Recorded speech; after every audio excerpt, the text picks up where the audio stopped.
Live on Facebook. Media is streaming live on Facebook. You got your intro, Ray? Yeah, I just can't see it yet on my screen, but We are live. I welcome, see it on my screen. welcome to the BIPOC Happy Hour. BIPOC is Black, Indigenous, people of color. Welcome again to our show live today. BIPOC Happy Hour is a production of the Minnesota People of Color Pride Organization. Thank you for being here. Thank you to all the people on the panel. We're gonna have a discussion today. Our discussion is: what do y'all think about about the vice president pick, Kamala Harris? This conversation open to everybody on the panel. What do y'all think? That was the best pick. That's me. Who is me?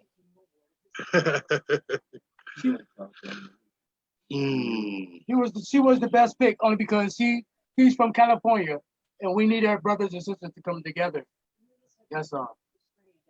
Even though the Mexican Hispanics and the black and the, whoever. We need that. We need that coercion. That's all. We need everybody to see it.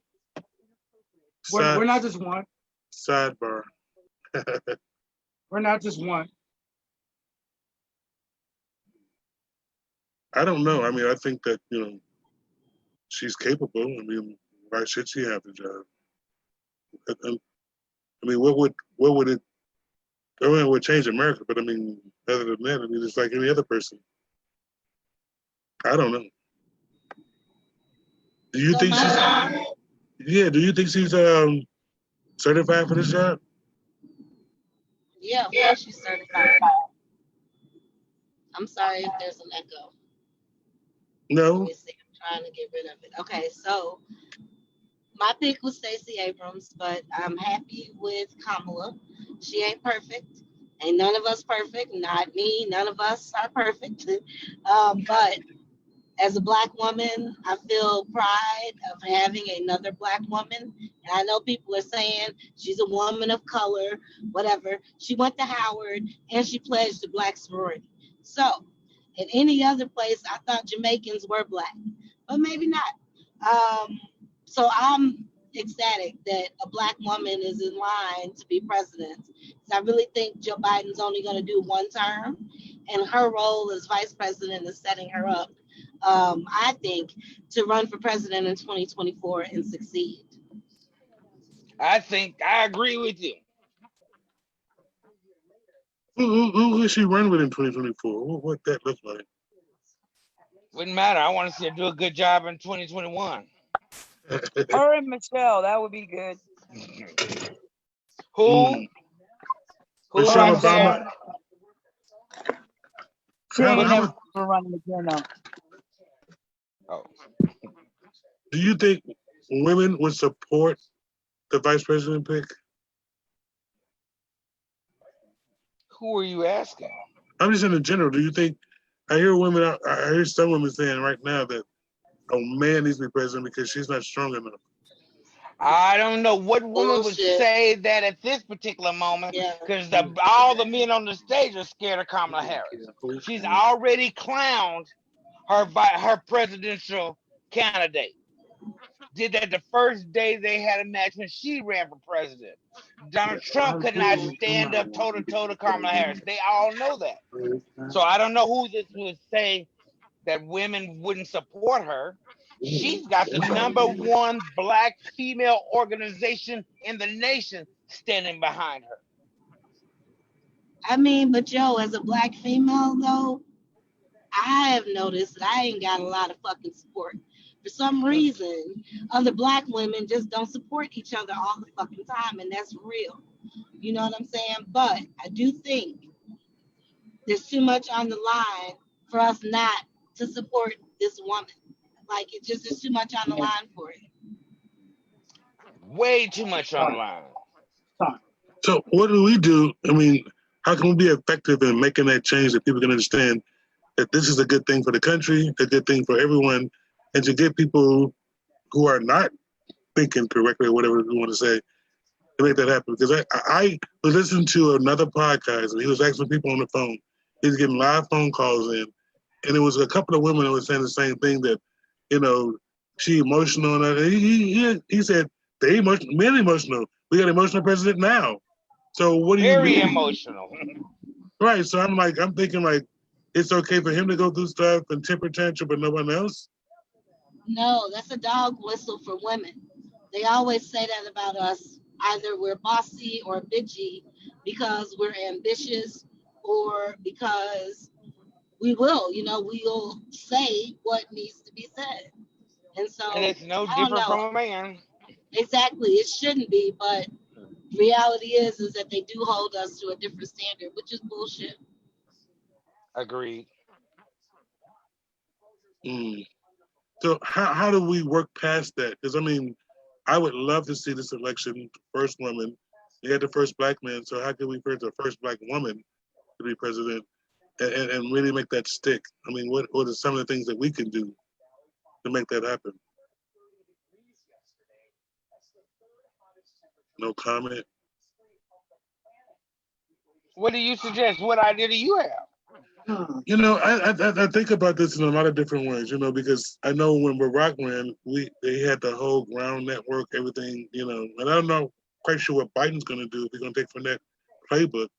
But I mean, I'm like, is there something? I mean, as Americans, that I mean, really, we can stand behind this ticket, you know, and be steadfast on that. Because I mean, I know a lot of people are saying she's a persecutor, she put black people in jail, blah blah blah blah blah. What would do that magic thing to change people's mind on this is different, you know? Because I keep saying Clinton made those rules that they were playing by. She didn't. She was just following the law. So how could you blame her and not blame Clinton? That would be my question. So I'm thinking like, what would we convince people to not think that way? Because I'm like, why would you even ask that question if a woman is capable or not?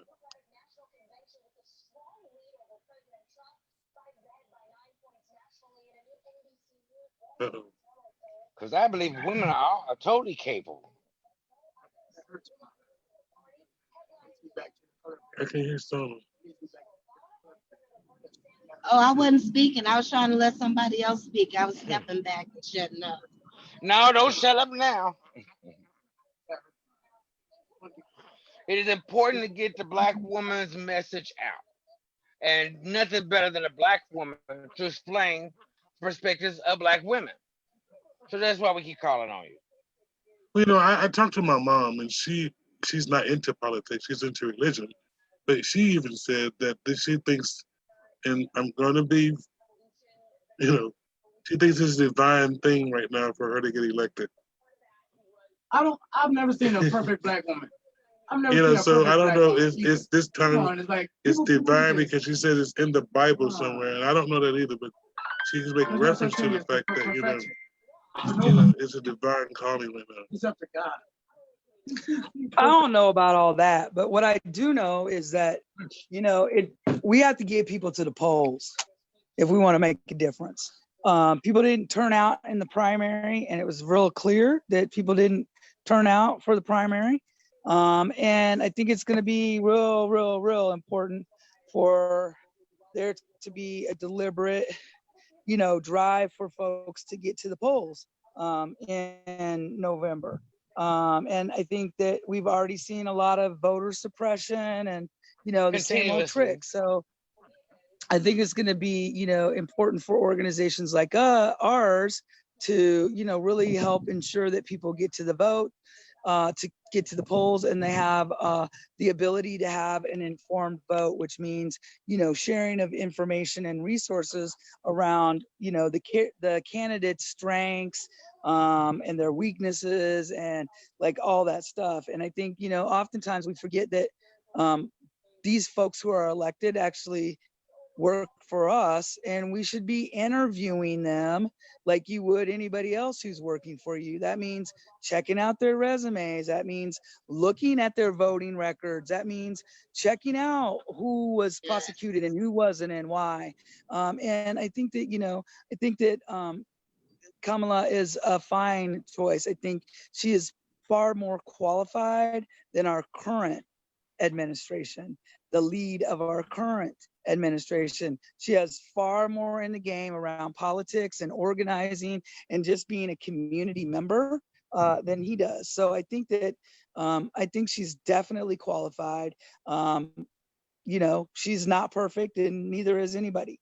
But I think that she's definitely suited to do the job. And I think in order for her to be elected, in order for Biden to get elected, that means everybody's going to have to turn out to the polls and put it in like, you know, it was, you know, the first Black president being elected. It's like the first Black vice president. Like, we got to put it in.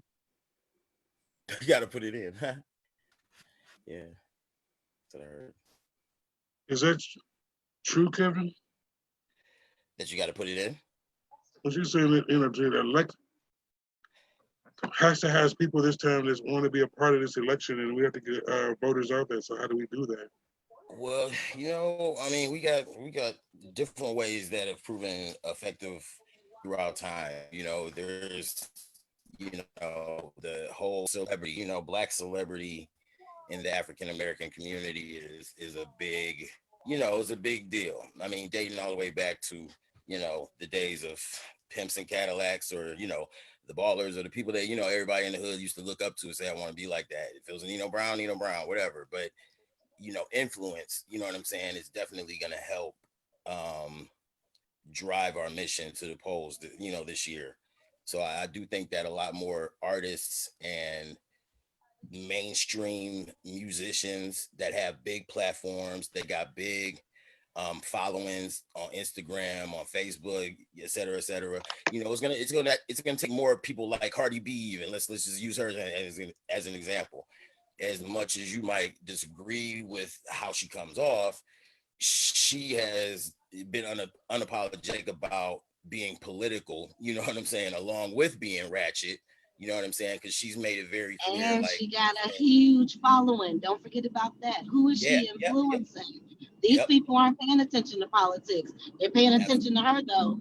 That's absolutely. right. Yep, absolutely. They truly are now.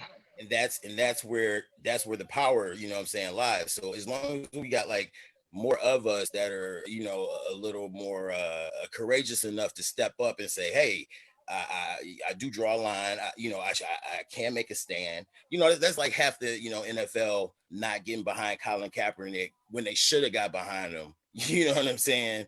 Like in the beginning, because them niggas ain't want to, you know, miss their checks. But like now, all of a sudden, after George Floyd, you know what I'm saying, now everybody wants to be, you know, political. But I do believe that hip hop artists, especially hip hop artists, they kind of they're not, how can I put it? Even though white people drive the economy of hip hop, you know what I'm saying? Like they're the ones that are actually purchasing the CDs and shit like that, or purchasing merchandise and all that kind of shit. They don't necessarily drive our artists, you know what I'm saying, in that type of way, if that makes any sense. You know what I'm saying? It's really about, you know, our people being able to step up and say, yeah, I might risk losing a few fans over this, or a few people that support me, but I do need to make, you know, a statement or take a stance on, you know, these political things. I mean, because really for police brutality to be affecting Black men specifically in a disproportionate way, like we've been seeing over the last few years, there ain't been that many Black male rappers that have actually stepped up, you know what I'm saying, to talk about anything political. I mean, you know, you got the TIs, you got the, you know, J. Cole's, Killer you know, Mike, like that. And then you got Kanye's, you know what I'm saying? And really his circle of influence, what he's doing, he's trying to you know, produce this counter movement that's going to hopefully save him some money at the end of the day, because that's really what it all comes down to with him. As far as his motivation, in my opinion, it's about the money. And so he's aligning himself with the supposed money man, you know what I'm saying? That's Trump. He's been aligning himself. I mean, I told dudes like 2-3 years ago when Kanye first started talking to Trump, I said, nigga, watch, he gonna try to run for president in 2020, watch. Because it's gonna be the whole, oh, I could do it. If I could do it, anybody can do it, you know, thinking that that's supposed to be some inspirational thing for your community. But no, what you're actually doing is you're giving us another 4 years of this bullshit and shit that constantly is shutting out most of your fan base, most of your demographic has to deal with the repercussions of your coonery. You know what I'm saying? And or your lack of empathy or tone deafness when it comes to all of these things that are happening. You know what I'm saying? He's throwing money here and there, but he ain't saying shit except for the shit that's about money. And that's why does he have a mental illness? That's a part of it too, or whatever. I mean, I really don't know what his diagnosis nor prognosis is. I can't, I can't speak to his health care. But you know what I'm saying? If it is some mental health shit, you know what I'm saying, then fine, so be it. But it seems like a really calculated mental. I understand why people ain't believe that a doctor. I mean, and does it matter? It seems like, who's the head of the current administration regularly tweets lies and things that are fabricated, completely made up. Anybody who you're talking to is like, what? Like that, but I mean, people might joke or question and joke or in jest about his mental health. But I mean, clearly when you're tweeting ridiculous stuff at 5 a.m. or 4 a.m., people would, normally question that and normally say, maybe that's not, maybe they're not okay. But we're not doing that now. So my thing is, does it actually matter if he has a mental health issue, if he's managing that? And then on that same note, like I haven't heard very much from Pence. So, we were having a conversation the other day about what if he kicks Pence to the curb and picks up Kanye? Then what? No. That would be some major shit. You do not want another nigga that close to him. He fucked it up one time with Artrasia or Artika. What was her name? Botswana. The one that was working for him. Omarosa. That's it. Yeah. And I don't see him doing that though, because them white people, his base ain't gonna come out for that shit.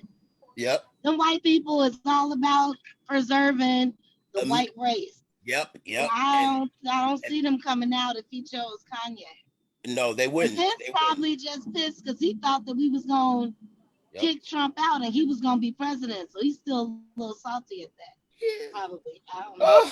It's in my car. Oh, my car. Here, it's on the visor. Just make sure you lock it back. A ticket with Kanye and Donald Trump. Wow. No, I mean, Trump know better. He know better than that. I mean, you can only have, and I ain't gonna say you can only have one person that's off their rocker in the office. No, it's room for plenty, but I don't know. Yeah, but I just said you got to be some kind of genius. We worth $3 billion. Just because you were $3 billion because you making beats for songs does not translate. You can make the economy, you can make the world, or make anything. You know nothing about politics. Well, neither did Donald Trump. So it doesn't translate that you the whole thing. Say it again. He was considered a businessman by all these people who were just in awe of him in his heyday. It but is he had some of the worst business decisions ever made by any businessman in America. You know what I'm saying? So he definitely was unqualified to handle this fucking nation's budget. They might as well have Mr. Roto-Rooter come in and run the city. Come in, let him run America. Don't know nothing about politics. Might as well. So that makes no sense. Kanye serves no purpose in that. Yeah, he's a master beat maker. I'll give him credit. He's got some lyrics out there. That's cool. But that does not translate to say you can run the country. But no, his role would be turnout though. That would be his role. His role would be turnout because he can probably turn out young people. Can nobody else turn out young people? Turn out young people to do what? To lead them down the rabbit hole? No. Kanye is a pulse of America. Just because you can bring them in again. Let's go back to that one. Roto-Rooter is the boss of the sewer system. Kanye is the pulse of listen, Kanye is the he is the beat of America right now. Kanye, religion. But that doesn't translate into politics. One does not translate into the other. Because you got the beat, and you can be the Pied Piper and bring them into your choir thing. That does not say you can run America. Of course. Look at the one we got now. Absolutely, but that did not stop. That did not stop 51% of America voting for him, or not 51%. Amen.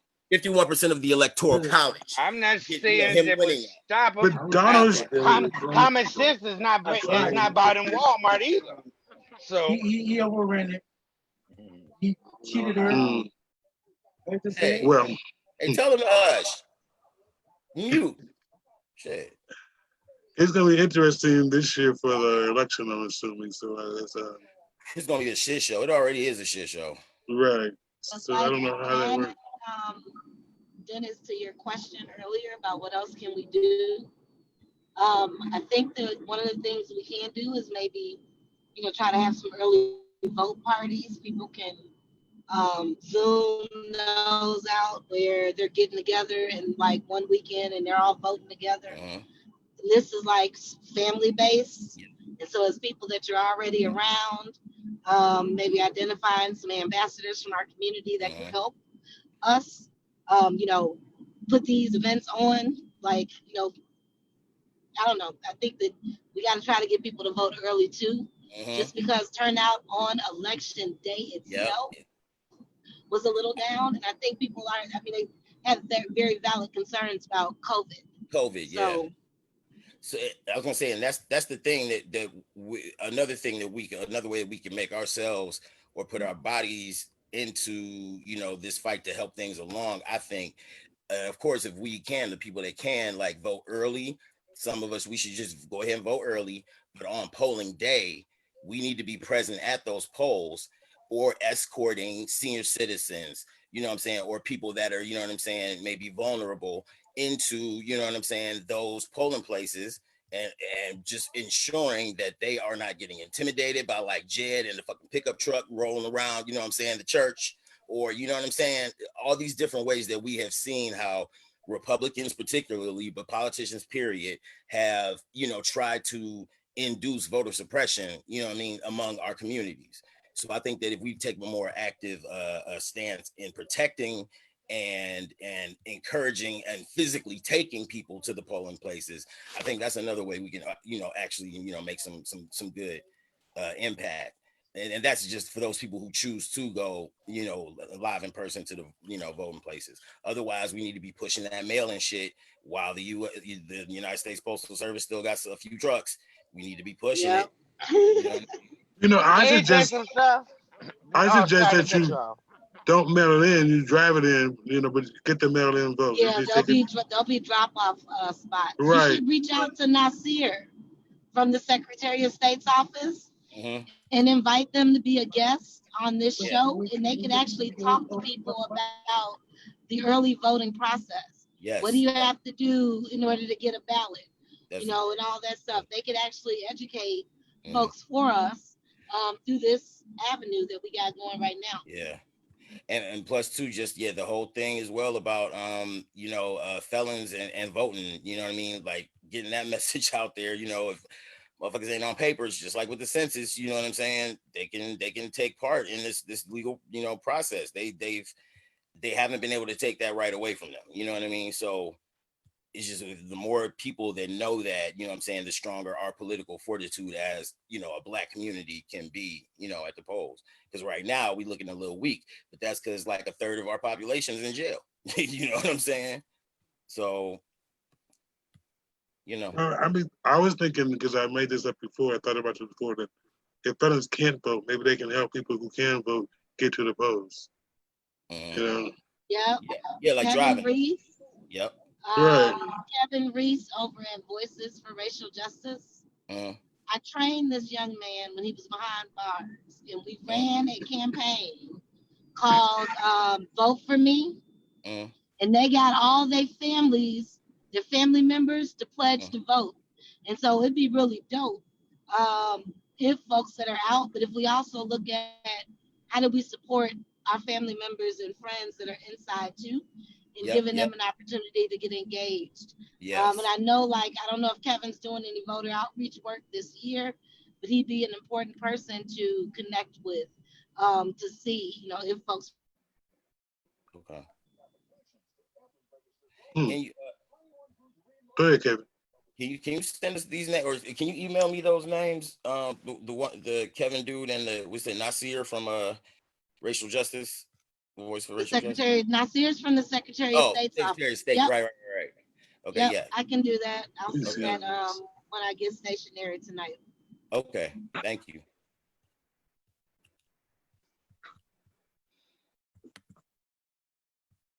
Sign, I love that idea. I think we could do that same approach with, young people who can't actually vote yet, so that their parents can be informed through them. Because I think also young people have a different lens. I'm talking to young people who are like, F Kamala, she ain't for us, and we not fitting to put our vote towards the same kind of okey doke, it is as it is kind of way that it has been. I feel like a lot of young people are really kind of divided and have a different lens around organizing and activism that even people who are 40 do.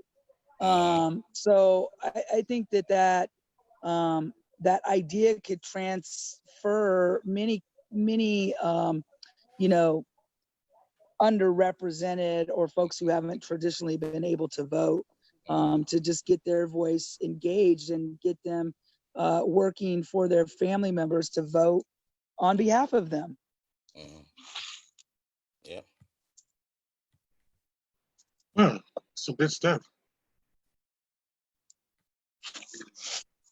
What was, I got a question for everybody. What was the first election that you all voted in? Like, what was your first election when you turned 18? What election was the one that you were able to, vote in? Do you feel it made a difference? First election was Brock for me. Really? It was, I hate to say this, it was Bill Clinton. I wasn't old enough for that one. Okay. Mine was Clinton as well. Right, we thought he was black. We thought he was the way to the cross at the top. Yeah. But he was on Arsenio Hall. I personally have voted in every election since I turned 18. Me too. Since 1996. Who was that president? First Clinton. president. Clinton, Roxanne? Clinton for me. Reagan. Wow. Yeah. Well, I sure wasn't voting. I did not vote for Reagan, but that is who the president. That was the first election. Okay. Right. Okay. I think for me it was Bush, but it was was it the Clinton? It was when it was when Al Gore was going up against Bush, I think.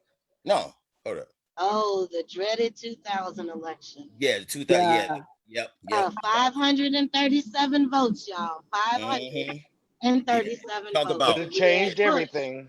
And talk Bush about was president. Voter suppression shit. Like that was the thing when they had the Chads and the ballot cards or whatever. It was that big thing in Florida. Yes. Oh, that shit was so corrupt. I was so pissed. But and I got really disenchanted with the whole process. I was like, oh, come on. I mean, okay, we do all this voting, this still ain't gonna be voting. This with the electoral college, you know what I'm saying? But ever since then, though, I made sure I voted in each election. Fuck that. I don't want to play with. Yeah, I just don't want to play with not voting. You know what I'm saying? Because it really, every cycle that I've seen has been the lesser of two evils. Has always come down to that type of decision. It's messed up, but you're gonna be in the wrong, bro. You're not listening. You're watching NBC News now. Do go back to their jobs. They want to make sure that they are protected. It's news made for your streaming world. Okay. Live weekdays, starting at 6 a.m. Eastern. Well, let's get on another subject. Since we did that one, this is Black Pride Month. What do y'all think about Black Pride? What does it mean to you? What does Black Pride mean to you this year?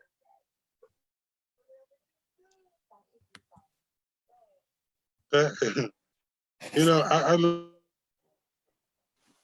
look at this. For 20 years I've done Black Pride in Minnesota, and I still don't have an answer that for 20 years, you do something and you try to make whatever it is, but how do you get society or people like us to buy into, being paid equitable, being a part of the process, being, understanding what really goes on behind the scenes, not get mad at corporate America about the fact that they give us money or we got to get money from them.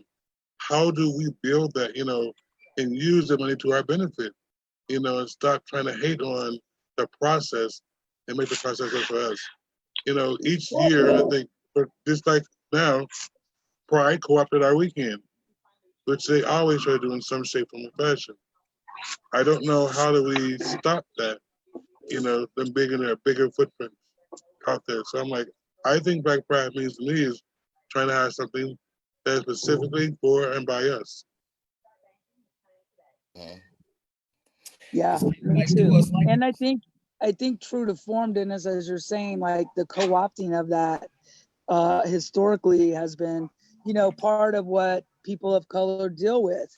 I was on a call today, and I think Felicia and some other folks were talking about, like, how can we create sustainability when most folks are hustling, just hustling. I mean, multiple jobs, wearing multiple hats, surfing above board and dipping down below when you got to just make a baseline of like $30,000-$40,000. And we know that for a family of four, $40,000 does not get it. And so we were having conversation about how do we assure that, for example, everybody living in Minneapolis is eligible to make $50,000 a year. What are the skills that folks need? What is the gap measure between 20 and 50,000? Because we know data wise that people aren't that much more happy past $75,000 a year. And why is that? Because that $75,000 a year, you have your basic needs taken care of. Your rent's done, your mortgage is done, your car payment, your insurance, you got health insurance. Now at $75,000, everybody can actually breathe, actually create, actually be an entrepreneur, actually give up one of their jobs, dream, give up a couple of their jobs, make art, like all of those things that actually feed into our well-being. But anything below that is living in poverty. And then you're not actually able to produce. You're not able to dream. You're not able to do anything really except hustle to get your next dollar. Right. That's not a way to live. And that's not Black Pride. That's not having pride in yourself. So you want to be equal to everybody else. Well, do you think we struggle for so long? We think is, a part of our DNA, or we used to it? Is that what, I mean, it's a struggle. We've struggled for so long. We got used to it, or we don't want to get out of it. I mean, what is it that, keeps us in this? I know how they co-opt the game, but I mean, why we can't like build something, a media situation or something that we can really put our money into or our hard work into? Because I mean, I see everybody trying to do their own thing, but how do we bring that stuff together?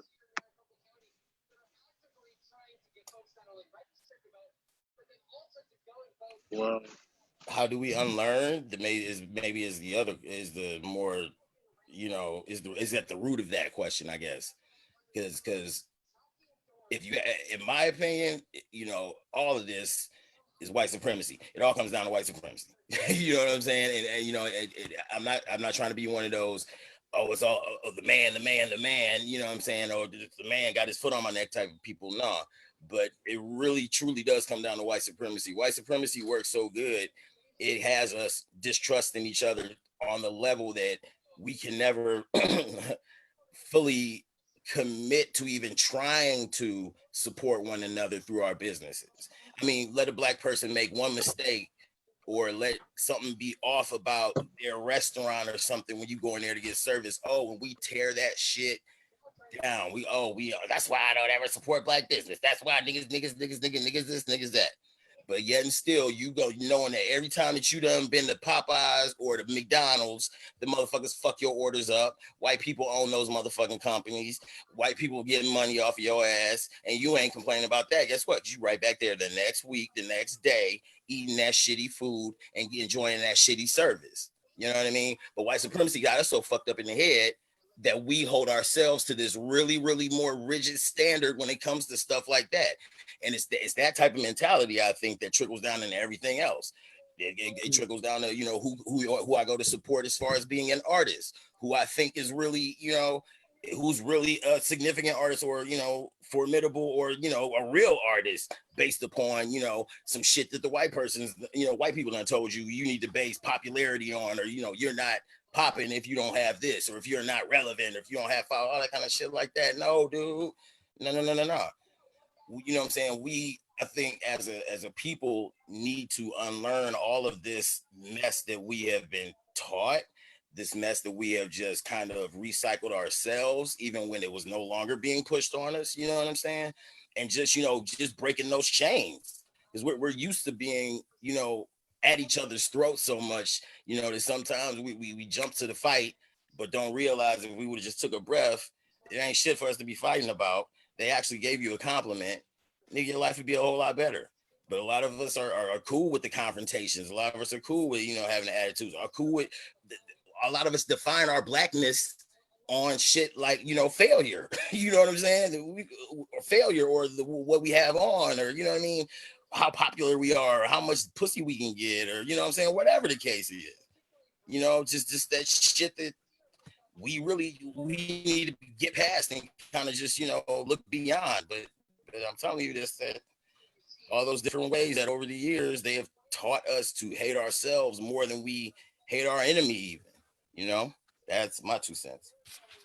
Why do we get our straight allies, even our churches, to be involved in the whole scheme of things, saying that, this sort of thing exists and to be a part of it? Because, some of our churches don't agree with the lifestyle we live, being an abomination or whatever the case may be. I was just about to say, yeah, that conversation.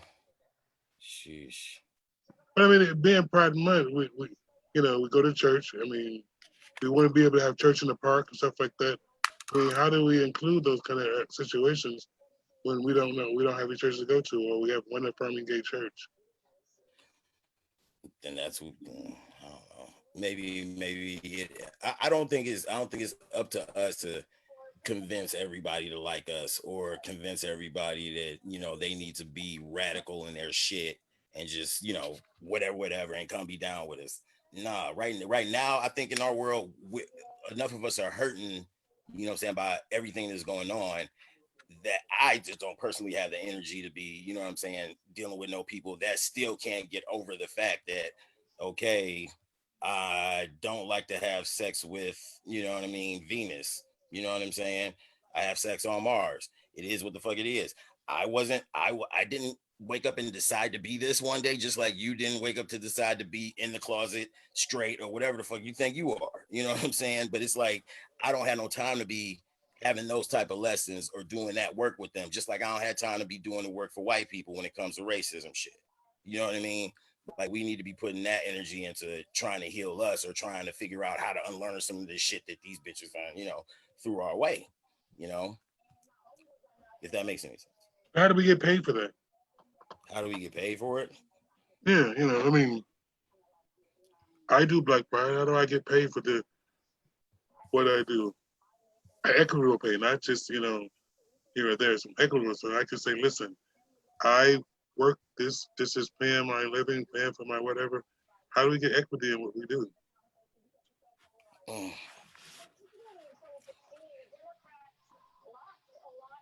I'm open to hearing some solutions. I couldn't tell you. I've worked in nonprofit, but I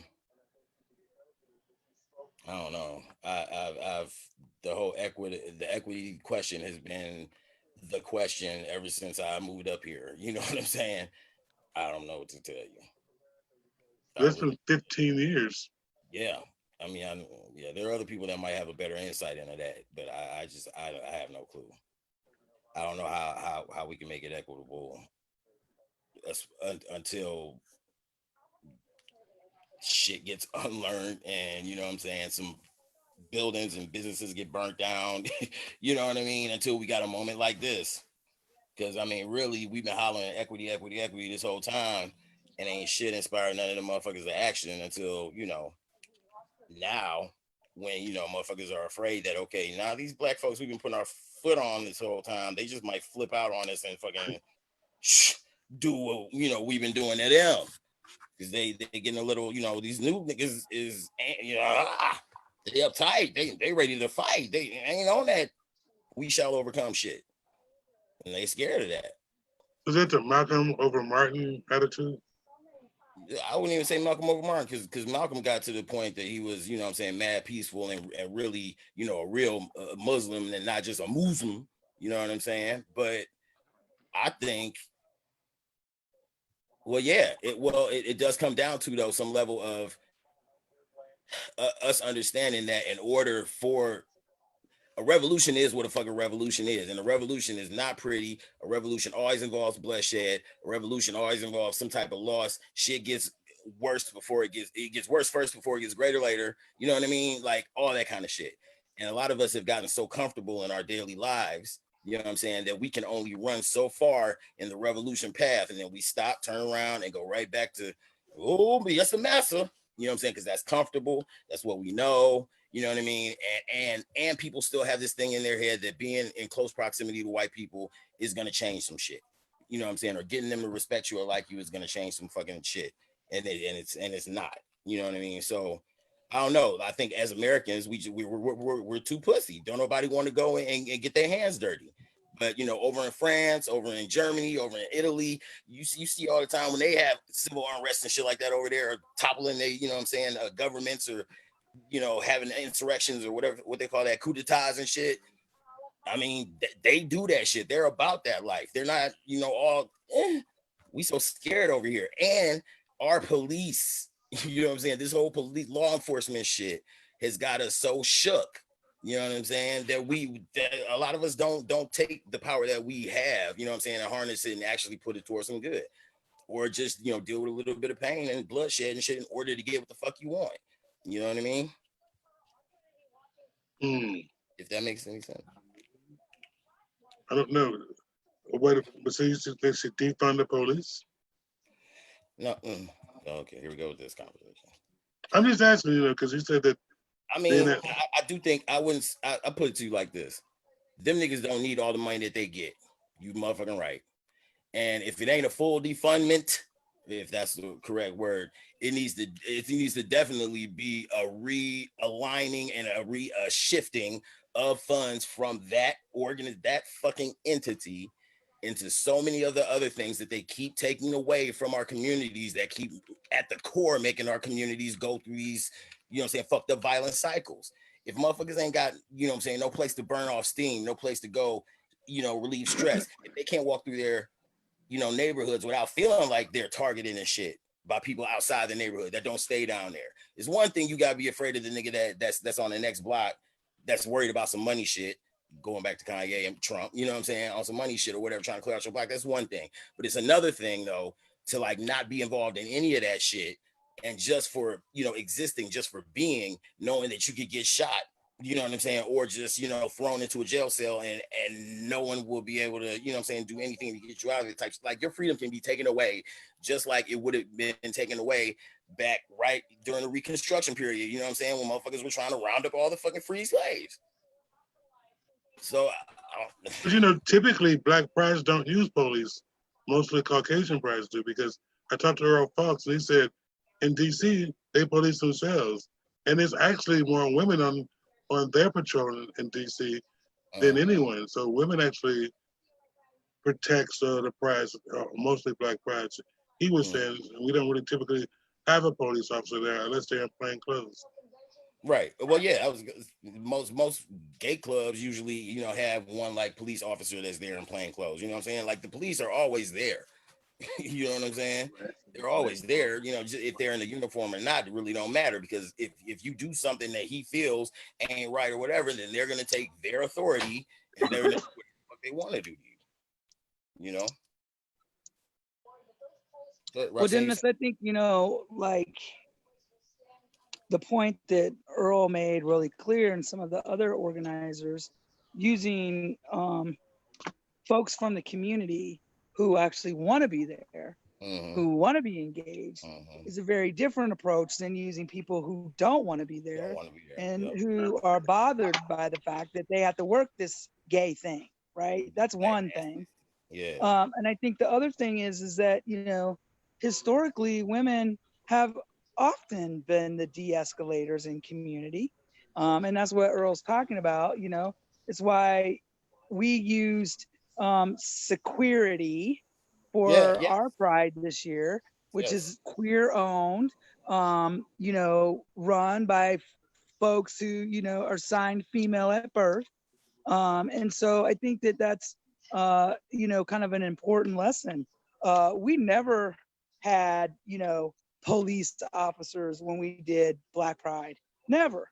We had community folks who I think we, you know, most of the time we didn't even call them security. You know, we had them called things like peacekeepers and vibe watchers and you know, stuff like that. So you're not coming to community with the notion that they're gonna fuck up and they're gonna need police or they're gonna need security, you know, to hold it down, because as individuals in the community, we're so inept that we can't control ourselves, right?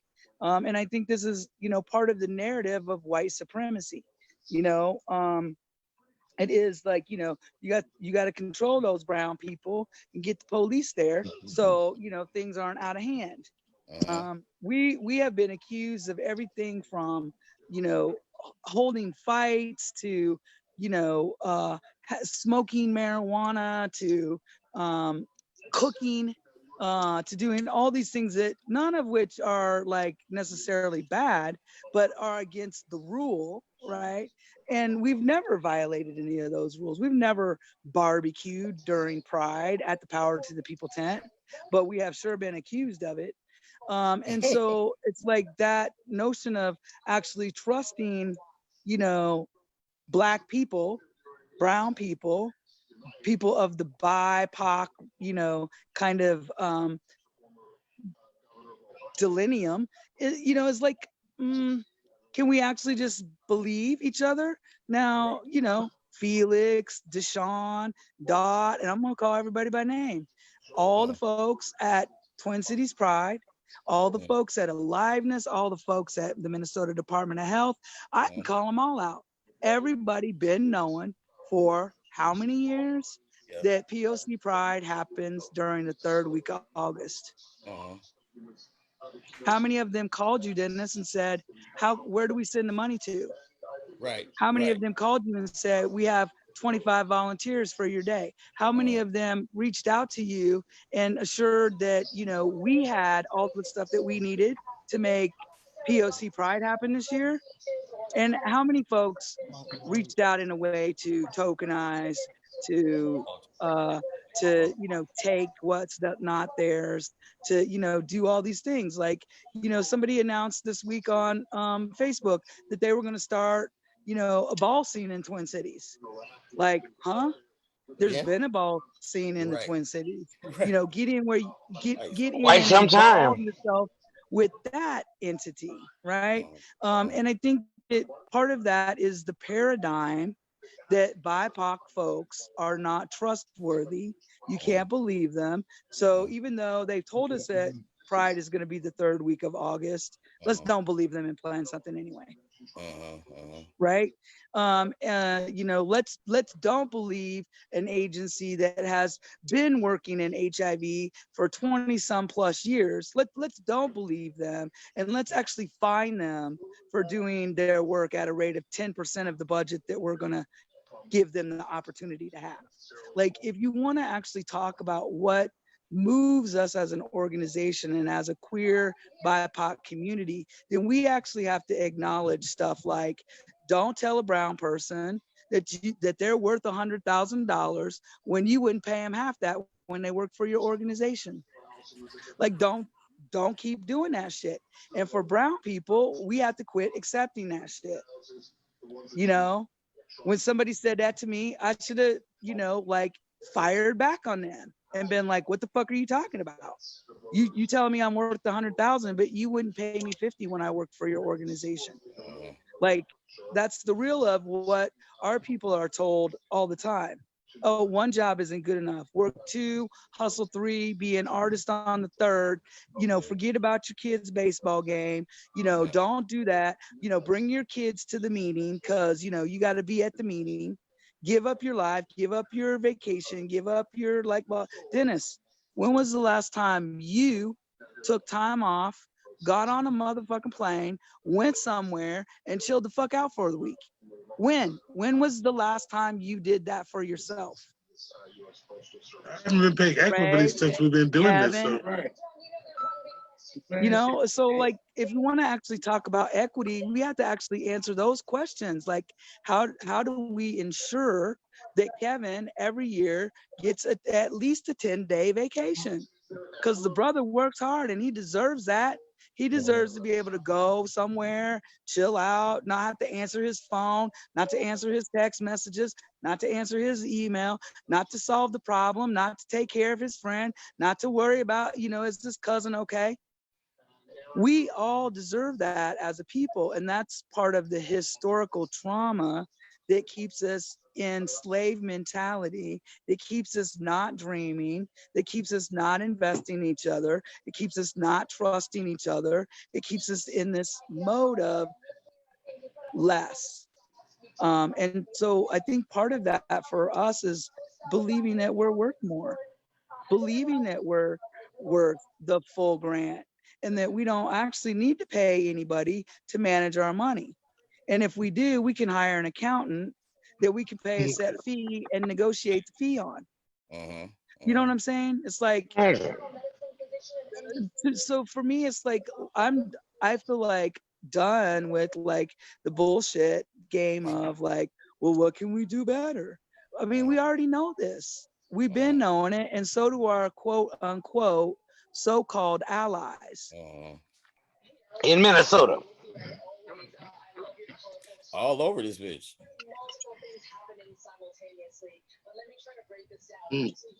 Well said, Roxanne. I don't know what else to say after that one. Say, look at this. Look at that yumminess. Y'all already own it. Ooh, hey, meats. Meats. Good meats. Seasoned right. meats. Good smoking meats. Look at that. Brown meat. Y'all on the boat? No, I'm in my backyard. Okay.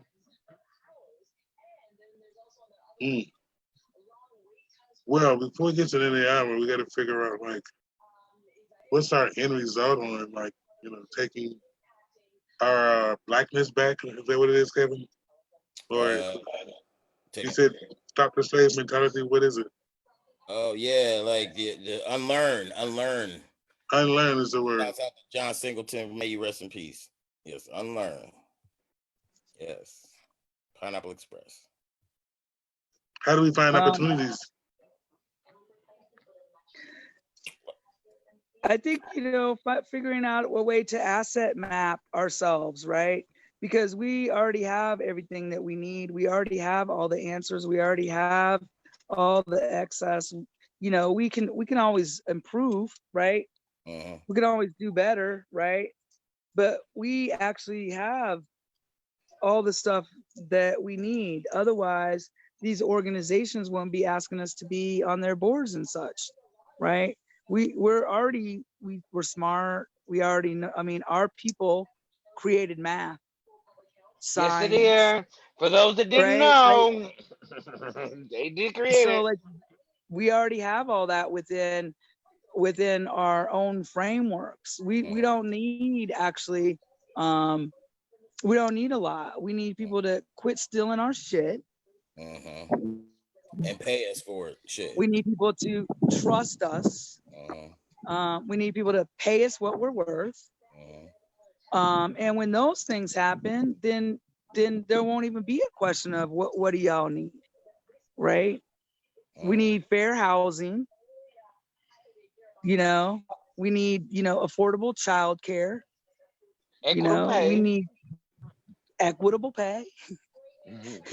We need all those 40 assets, right? I don't think it's any difference between the 40 assets and the fact that we don't have 40 acres and a mule. Right. Mm. What is that? You agree, Kevin? Is that That's the read. And So that's the read by Rocks. Yes. So who's taking us out today? What we're gonna go out on today? What's in the news? You know what? I think we should close with the same closing that we closed the Brother Circle with years ago at the Pillsbury House. Affirmations. What was that? Our minds will grow. Yeah. Our hearts will grow. Our pride will grow. So, y'all repeat after me and do the same motions. All right. Our pride will grow. Our pride will grow.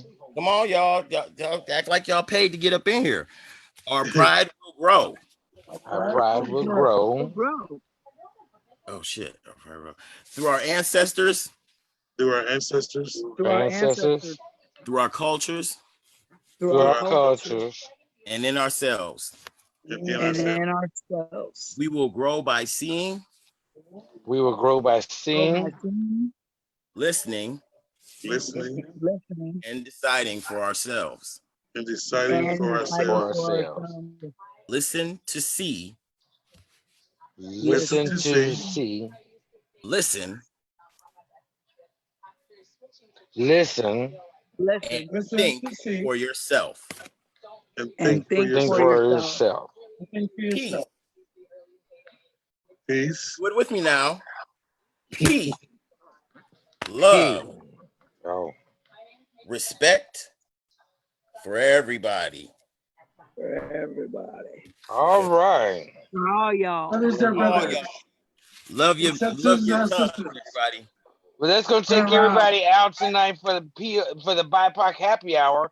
Thanks everybody for tuning in and joining us this week. We'll be back on Wednesday for another hot topic and something else to talk about. And thank you. Some hot wings.